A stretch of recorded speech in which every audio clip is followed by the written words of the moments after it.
The Vampire's Husband, Chapter 2, Part 1.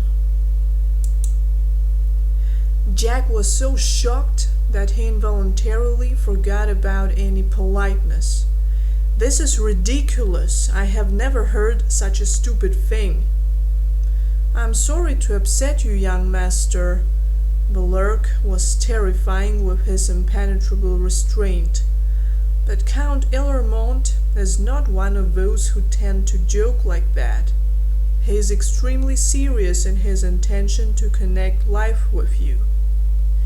Jack almost blurted out that marriage between men was disgusting, but he restrained himself in time.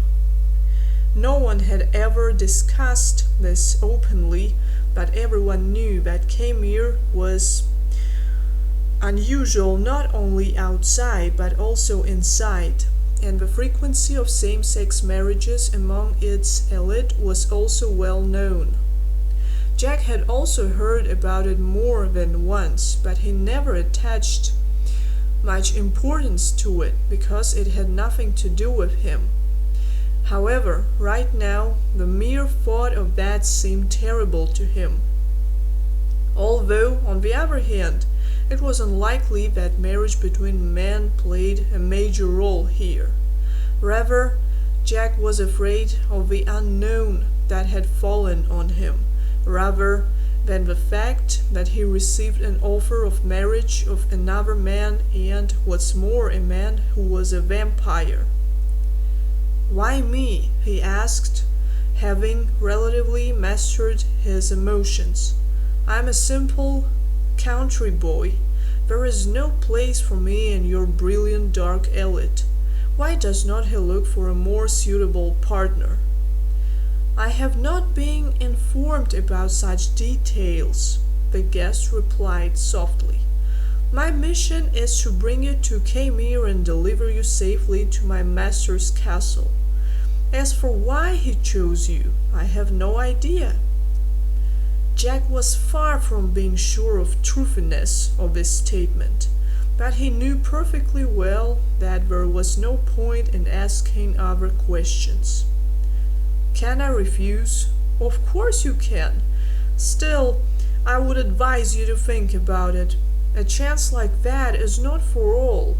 You can become not a simple gift, which, as you know, many people dream of, but a part of one of the most powerful dark families of Kmir.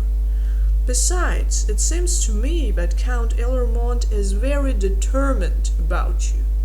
Even if he accepts your refusal, he probably will not do it right away." All these lengthy explanations told Jack only about one thing. His refusal was unacceptable, and he should not deceive himself about it. "You say that I can think it over. I want to think. I can allow it to myself. Can I not?" Niandersham smiled and answered, "Sure. Will 3 days be enough for you?" Frankly, Jack did not even hope for such a generous opportunity. "Yes, this will be quite enough." "In that case, I hope to hear your final decision after this deadline. Until then, I will not abuse your hospitality. Goodbye, madam." Selina, whose discriminating ear of course did not miss the most valuable part of the conversation, respectfully nodded. As for Herbert, he just shook his head grimly at Belurk's slight bow. As soon as the guest left, the maids escorted him to the exit, trying not to stare too hard at his face. The mistress began to speak, and her words were not agreeable for both of her sons, as it was easy to guess. "You have to agree, Jack. You will never have such luck again. This is a rare chance, you must understand. Oh my God, I'm so happy. At least someone from our family will live in decent environment." Jack could not remember the last time he felt so much resentment. With every word, Selina seemed to spit on the memory of their father, who always always made sure that she had everything she needed and even more. "I have 3 days, as I promised. I'm going to think during this time." Selina looked surprised. "What about are you going to think? Everything is clear." "Yes, mother, I'm going to think." After a brief glance at Herbert, who had not uttered a single word, Jack headed for the exit from the living room.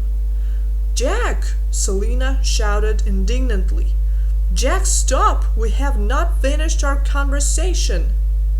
The answer was the light slamming of the living room door. During the first day, Jack had no doubts. He firmly decided to refuse without fear of possible consequences. The next morning, however, he woke up with an incomprehensible heaviness on his heart, which could easily be confused with a 10-kilogram stone. He did not know what had caused this heaviness, but he was no longer so sure about the refusal.